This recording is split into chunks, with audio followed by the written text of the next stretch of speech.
ಓಂ ಸಾಯಿರಾಮ್. 3ನೇ ಅಧ್ಯಾಯ. ಶ್ರೀ ಸಾಯಿಬಾಬಾರವರ ಅನುಮತಿ ಮತ್ತು ಭರವಸೆ, ಅವರ ಮಾತೃಪ್ರೇಮ, ಅವರ ಮೃದುಮಧುರವಾದ ವಚನಗಳು.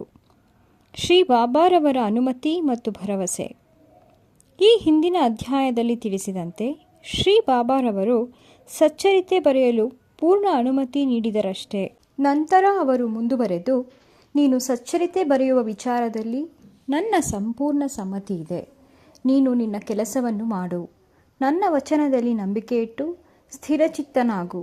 ನನ್ನ ಲೀಲೆಗಳನ್ನು ಬರೆದರೆ ಅವಿದ್ಯೆಯು ನಾಶವಾಗುವುದು. ಅವುಗಳನ್ನು ಶ್ರದ್ಧೆ ಭಕ್ತಿಯಿಂದ ಶ್ರವಣ ಮಾಡಿದರೆ ಭಕ್ತಿ ಮತ್ತು ಪ್ರೀತಿಯ ಅಲೆಗಳು ಮೇಲಕ್ಕೇಳುವುವು. ಯಾರು ಇದರ ಒಳಹೊಕ್ಕು ಪರೀಕ್ಷಿಸುತ್ತಾರೆಯೋ ಅವರಿಗೆ ಜ್ಞಾನವೆಂಬ ಅನರ್ಘ್ಯ ರತ್ನ ಲಭಿಸುವುದು ಎಂದರು. ಇದನ್ನು ಕೇಳಿದ ತತ್ಕ್ಷಣವೇ ನನಗೆ ಧೈರ್ಯ ಬಂದು ಈ ಕಾರ್ಯವನ್ನು ಯಶಸ್ವಿಯಾಗಿ ಪೂರೈಸುತ್ತೇನೆಂಬ ದೃಢವಾದ ನಂಬಿಕೆ ಹುಟ್ಟಿತು. ಆಗ ಬಾಬಾ ಅವರು ಪುನಃ ಶ್ಯಾಮ ಅವರನ್ನು ಕುರಿತು, ಯಾರು ನನ್ನ ನಾಮವನ್ನು ಪ್ರೀತಿಯಿಂದ ಉಚ್ಚರಿಸುತ್ತಾರೆಯೋ ಅವರ ಅಭಿಲಾಷೆಗಳೆಲ್ಲವನ್ನೂ ಈಡೇರಿಸುತ್ತೇನೆ ಮತ್ತು ಅವನಲ್ಲಿ ಭಕ್ತಿ ಹೆಚ್ಚಾಗುವಂತೆ ಮಾಡುತ್ತೇನೆ. ಯಾರು ನನ್ನ ಜೀವನವನ್ನು ಮತ್ತು ಲೀಲೆಗಳನ್ನು ಶ್ರದ್ಧೆಯಿಂದ ಹಾಡುತ್ತಾರೆಯೋ ಅವರನ್ನು ನಾನು ಸರ್ವದಾ ಕಾಪಾಡುತ್ತೇನೆ. ಭಕ್ತರು ನನ್ನ ಲೀಲೆಗಳನ್ನು ಕೇಳಿದಾಗ ಸ್ವಾಭಾವಿಕವಾಗಿ ಸಂತೋಷ ಉಂಟಾಗುತ್ತದೆ. ಅವರಿಗೆ ನಾನು ಅಮಿತಾನಂದವನ್ನು, ಶಾಶ್ವತವಾದ ತೃಪ್ತಿಯನ್ನು ನೀಡುತ್ತೇನೆ. ಯಾರು ಮನಃಪೂರ್ವಕವಾಗಿ ತಮ್ಮ ತನು ಮನ ಧನಗಳನ್ನು ನನ್ನಲ್ಲಿ ಅರ್ಪಿಸುತ್ತಾರೆಯೋ, ಯಾರು ನನ್ನನ್ನು ಅಚಲ ನಂಬಿಕೆಯಿಂದ ಪೂಜಿಸುತ್ತಾರೆಯೋ ಅಂಥವರನ್ನು ಬಿಡುಗಡೆ ಮಾಡುವುದೇ ನನ್ನ ನಿತ್ಯ ಕರ್ತವ್ಯ. ಯಾರು ನನ್ನನ್ನು ಸದಾ ಆರಾಧಿಸುತ್ತಾರೆಯೋ ಅಂಥವರ ಮನಸ್ಸು ಪ್ರಾಪಂಚಿಕ ಸುಖಗಳ ಕಡೆಗೆ ಹೋಗಲಿಚ್ಛಿಸುವುದಿಲ್ಲ. ನಾನು ಅವರನ್ನು ಮೃತ್ಯುವಿನ ದವಡೆಯಿಂದ ಪಾರು ಮಾಡುತ್ತೇನೆ. ನನ್ನ ಕಥೆಗಳನ್ನು ಶ್ರವಣ ಮಾಡಿದವರಿಗೆ ಎಲ್ಲ ವಿಧವಾದ ರೋಗಗಳು ಗುಣವಾಗುತ್ತವೆ. ಆದ್ದರಿಂದ ನನ್ನ ಕಥೆಗಳನ್ನು ಶಾಂತರಾಗಿ ಮರ್ಯಾದೆಯಿಂದ ಶ್ರವಣ ಮಾಡಿರಿ. ಅವುಗಳನ್ನೇ ಕುರಿತು ಚಿಂತಿಸಿರಿ, ಧ್ಯಾನ ಮಾಡಿರಿ ಮತ್ತು ಅವುಗಳನ್ನು ಸಂಗ್ರಹಿಸಿರಿ. ನಿಮ್ಮ ಶಾಶ್ವತ ತೃಪ್ತಿಗೆ ಇದೊಂದೇ ಮಾರ್ಗ. ನನ್ನ ಭಕ್ತರ ಗರ್ವ ಮತ್ತು ಅಹಂಕಾರ ನಾಶವಾಗುತ್ತವೆ. ಶ್ರವಣ ಮಾಡುವವರ ಮನಸ್ಸು ನೆಮ್ಮದಿಯಾಗುತ್ತದೆ. ಮನಃಪೂರ್ವಕವಾಗಿ ಮತ್ತು ಸಂಪೂರ್ಣ ನಂಬಿಕೆಯಿಂದಿರುವವರು ಶ್ರೇಷ್ಠ ಭಾವದೊಡನೆ ನನ್ನಲ್ಲಿ ಐಕ್ಯವಾಗುತ್ತಾರೆ. ಕೇವಲ ಸಾಯಿ ಸಾಯಿ ಎಂದು ನನ್ನನ್ನು ಸ್ಮರಿಸುವುದರಿಂದಲೇ ಅವರ ಪಾಪಗಳೆಲ್ಲವೂ ನಾಶವಾಗುವುವು. ಭಕ್ತರಿಗೆ ಅನೇಕ ಕೆಲಸಗಳನ್ನು ವಹಿಸುವುದು. ಭಗವಂತನು ಭಕ್ತರಿಗೆ ಅವರವರ ಯೋಗ್ಯತೆಗಳಿಗೆ ತಕ್ಕಂತೆ ಅನೇಕ ತರಹದ ಕೆಲಸಗಳನ್ನು ವಹಿಸಿರುತ್ತಾನೆ. ಕೆಲವರಿಗೆ ದೇವಾಲಯಗಳನ್ನು ಮತ್ತು ಮಠಗಳನ್ನು ಕಟ್ಟುವ ಕೆಲಸವು, ಅಥವಾ ನದಿ ತೀರಗಳಲ್ಲಿ ಸ್ನಾನಘಟ್ಟಗಳನ್ನು ನಿರ್ಮಿಸುವ ಕೆಲಸವು, ಮತ್ತು ಕೆಲವರಿಗೆ ತನ್ನ ಮಹಿಮೆಗಳನ್ನು ಹಾಡುವ ಕೆಲಸವು, ಉಳಿದವರಿಗೆ ಯಾತ್ರಾ ಸ್ಥಳಗಳನ್ನು ಸಂದರ್ಶಿಸುವ ಕೆಲಸವು ವಹಿಸಲ್ಪಟ್ಟಿರುತ್ತದೆ. ಆದರೆ ನನ್ನ ಪಾಲಿಗೆ ಬಂದುದು ಶ್ರೀ ಸಾಯಿ ಸಚ್ಚರಿತೆಯ ರಚನೆ. ಇದಕ್ಕೆ ನಾನು ತೀರಾ ಅನರ್ಹ. ಬಾಬಾರವರ ನೈಜ ಜೀವನವನ್ನು ಯಾರಿಂದ ವಿವರಿಸಲು ಸಾಧ್ಯ? ಅವರ ಅನುಗ್ರಹ ಬಲವೊಂದೇ ಈ ಕೆಲಸವನ್ನು ಯಶಸ್ವಿಯಾಗಿ ಮುಗಿಸಲು ಸಹಾಯವಾಗುವ ಸಾಧನ. ಆದುದರಿಂದ ನಾನು ನನ್ನ ಲೇಖನಿಯನ್ನು ಕೈಗೆ ತೆಗೆದುಕೊಂಡ ಮರುಕ್ಷಣದಲ್ಲಿಯೇ ಶ್ರೀ ಬಾಬಾರವರು ನನ್ನ ಅಹಂಭಾವವನ್ನು ನಿರ್ಮೂಲ ಮಾಡಿ ತಾವೇ ತಮ್ಮ ಕಥೆಗಳನ್ನು ರಚಿಸಲಾರಂಭಿಸಿದರು. ಈ ಕೆಲಸಕ್ಕೆ ದೊರೆಯಬೇಕಾದ ಸನ್ಮಾನ ಅವರಿಗೆ, ನನಗಲ್ಲ.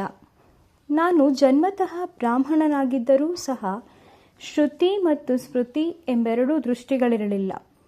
ಆದುದರಿಂದ ಬಾಬಾರವರ ಸಚ್ಚರಿತೆ ರಚಿಸಲು ಅಶಕ್ತನೆಂದು ಭಾವಿಸಿದ್ದೆ. ದೇವರ ಅನುಗ್ರಹದಿಂದ ಮೂಕನು ಮಾತನಾಡುವಂತಾಗಬಹುದು, ಕುಂಟನು ಪರ್ವತವನ್ನು ದಾಟಲು ಶಕ್ತನಾಗಬಹುದು. ತನ್ನ ಇಚ್ಛಾನುಸರಣೆಯಂತೆ ಕೆಲಸ ಮಾಡಿಸಿಕೊಳ್ಳುವ ಶಕ್ತಿ ಆ ಪರಮಾತ್ಮನಿಗಲ್ಲದೆ ಬೇರಾರಿಗೂ ಇಲ್ಲ. ಕೊಳಲಿಗಾಗಲಿ ಹಾರ್ಮೋನಿಯಂಗಾಗಲಿ ಶಬ್ದ ಹೇಗೆ ಉತ್ಪತ್ತಿಯಾಗುತ್ತದೆ ಎಂಬುದು ಗೊತ್ತಿರುವುದಿಲ್ಲ. ಅದನ್ನು ನುಡಿಸುವವನು ಮಾತ್ರ ಇದನ್ನು ಬಲ್ಲ. ಚಂದ್ರಕಾಂತಮಣಿ ಪ್ರಕಾಶಿಸುವುದು, ಸಮುದ್ರ ಉಕ್ಕುವುದು ತಮ್ಮ ಸ್ವಂತ ಶಕ್ತಿಯಿಂದಲ್ಲ, ಚಂದ್ರನ ಉದಯದಿಂದ ಮಾತ್ರ. ಬಾಬಾರವರ ಜ್ಞಾನಜ್ಯೋತಿ. ನಾವಿಕರಿಗೆ ದಾರಿ ಸುಗಮವಾಗಲೆಂದೇ ಸಮುದ್ರದ ಅನೇಕ ಕಡೆಗಳಲ್ಲಿ ದೀಪಗೃಹಗಳನ್ನು ನಿರ್ಮಿಸಿರುತ್ತಾರೆ. ಅಂತೆಯೇ ಈ ಭವಸಾಗರದಲ್ಲಿಯ ಸಂಚಾರವು ಸುಗಮವಾಗಲು ಸಾಯಿಬಾಬಾರವರ ಕಥೆಗಳು ನಮಗೆ ನಾವಿಕ ದೀಪಗೃಹಗಳ ಹಾಗೆ ಸಹಾಯವಾಗುತ್ತದೆ.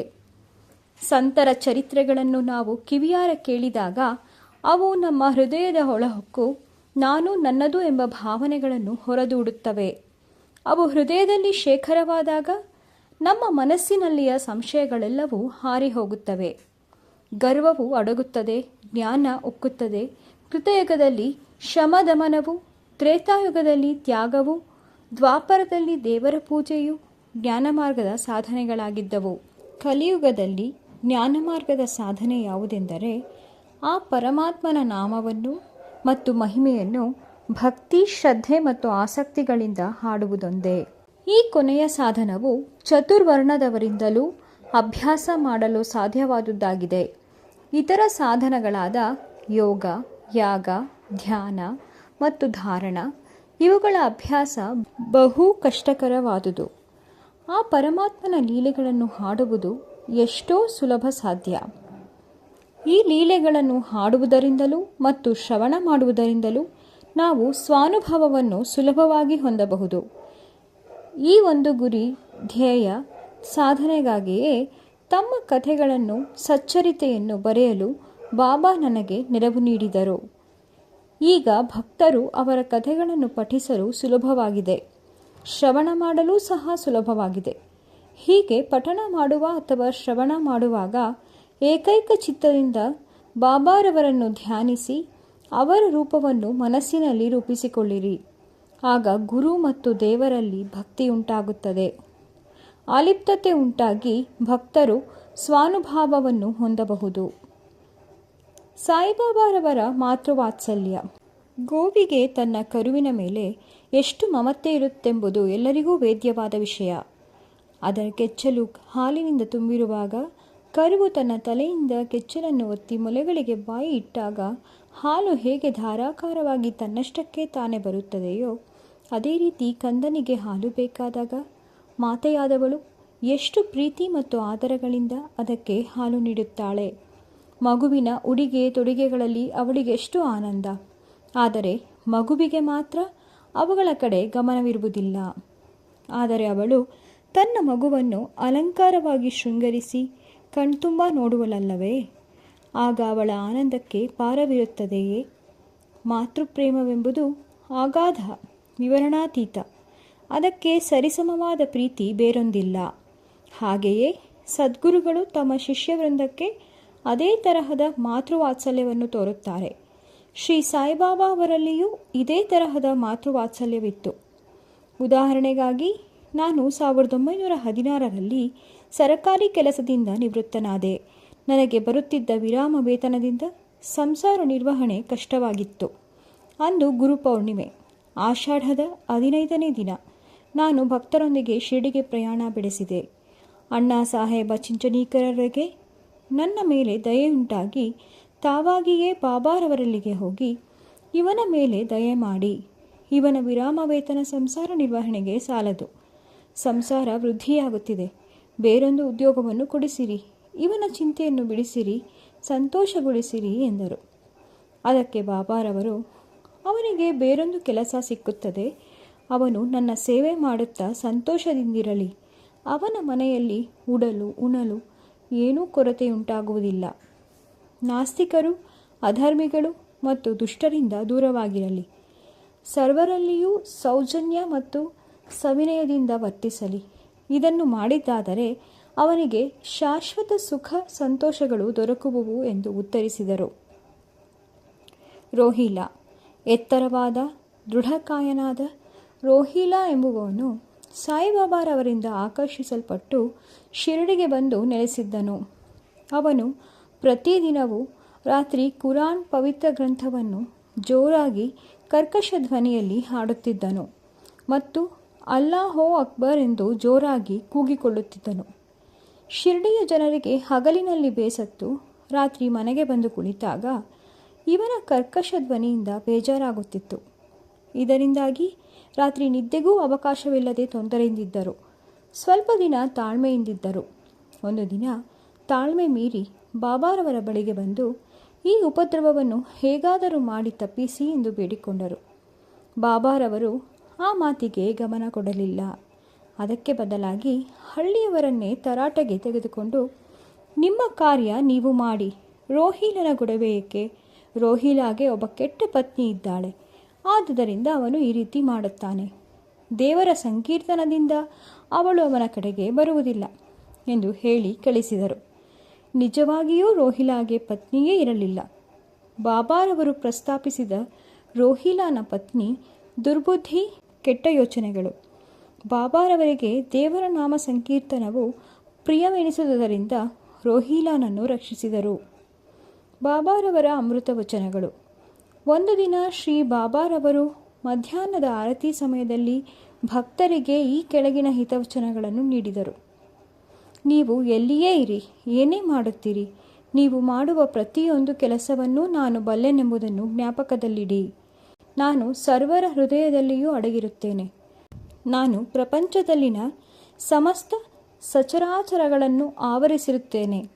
ನಾನೇ ಪ್ರಪಂಚದ ಸಮಸ್ತ ವಸ್ತುಗಳ ಮೂಲಸ್ಥಾನ, ತ್ರಿಗುಣಗಳ ಸಮ್ಮಿಳನ, ಸರ್ವವಸ್ತುಗಳ ಸೂತ್ರಧಾರಿ. ನಾನೇ ಸೃಷ್ಟಿಕರ್ತ, ರಕ್ಷಕ, ವಿನಾಶಕಾರ. ಯಾರು ತಮ್ಮ ಭಕ್ತಿಯನ್ನು ನನ್ನಲ್ಲಿಡುತ್ತಾರೆಯೋ ಅವರಿಗೆ ಯಾವುದರಿಂದಲೂ ತೊಂದರೆಯುಂಟಾಗುವುದಿಲ್ಲ. ಯಾರು ನನ್ನನ್ನು ಮರೆಯುತ್ತಾರೆಯೋ ಅವರನ್ನು ಮಾಯೆ ಕವಿಯುತ್ತದೆ. ಸಣ್ಣ ಇರುವೆ, ಕಣ್ಣಿಗೆ ಕಾಣಿಸುವ ಸಚರಾಚರ ಪದಾರ್ಥಗಳು ಮತ್ತು ಸಕಲ ಜೀವರಾಶಿಗಳೆಲ್ಲವೂ ನನ್ನ ದೇಹ ಮತ್ತು ಸ್ವರೂಪ. ಇಂತಹ ಸೊಗಸಾದ ಮತ್ತು ಅಮೂಲ್ಯವಾದ ವಚನಗಳನ್ನು ಕೇಳಿದ ಕೂಡಲೇ ಗುರುವಿನ ಸೇವೆ ಮಾಡಲು ನಿರ್ಧರಿಸಿದೆ. ನನಗೆ ಬೇರೆ ಕೆಲಸ ಸಿಗುತ್ತದೆ ಎಂದು ಬಾಬಾರವರು ಹೇಳಿದ ಮಾತುಗಳು ನನ್ನ ಜ್ಞಾಪಕದಲ್ಲಿ ಮರುಕಳಿಸಿ ಅದು ಯಾವಾಗ ಈಡೇರುವುದೋ ಎಂದು ಯೋಚಿಸತೊಡಗಿದೆ. ಮುಂದೆ ಬಾಬಾರವರ ಮಾತುಗಳು ನಿಜವಾದವು. ನಾನು ಸರಕಾರಿ ಕೆಲಸ ಮುಂದುವರಿಸಿದೆ. ನಂತರ ನನ್ನ ಜೀವನವನ್ನು ಬಾಬಾರವರ ಸೇವೆಗೆ ಮೀಸಲು ಮಾಡಿದೆ. ವಾಚಕರಲ್ಲಿ ಒಂದು ಭಿನ್ನಹ, ಜಾಡ್ಯತನ, ನಿದ್ದೆ, ಚಂಚಲತೆ ಇವೇ ಮೊದಲಾದ ಅನೇಕ ತರಹದ ಆತಂಕಗಳನ್ನು ದೂರ ಮಾಡಿರಿ. ನಿಶ್ಚಲ ಚಿತ್ತದಿಂದ ಶ್ರೀ ಸಾಯಿಬಾಬಾರವರ ಕಥೆಗಳ ಕಡೆಗೆ ಗಮನವಿಡಿ ಮತ್ತು ಭಕ್ತಿಯ ರಹಸ್ಯವನ್ನು ತಿಳಿಯಿರಿ. ಇದು ನಿಮ್ಮ ಪಾಪಗಳನ್ನು ತೊಲಗಿಸಿ ಮುಕ್ತಿಯನ್ನು ದೊರಕಿಸುತ್ತದೆ. ಬಾಬಾರವರು ಸರ್ವರ ಹೃದಯದಲ್ಲಿಯೂ ಸಿಂಹಾಸನಾಸೀನರಾಗಲಿ. ಮುಂದಿನ ಅಧ್ಯಾಯದಲ್ಲಿ ಶ್ರೀ ಬಾಬಾರವರು ಶಿರಡಿಗೆ ಹೇಗೆ ಬಂದರು ಎಂಬುದರ ಬಗ್ಗೆ ಪ್ರಸ್ತಾಪ ಮಾಡುತ್ತೇನೆ. ಶ್ರೀ ಸಾಯಿ ಪ್ರಣಾಮ.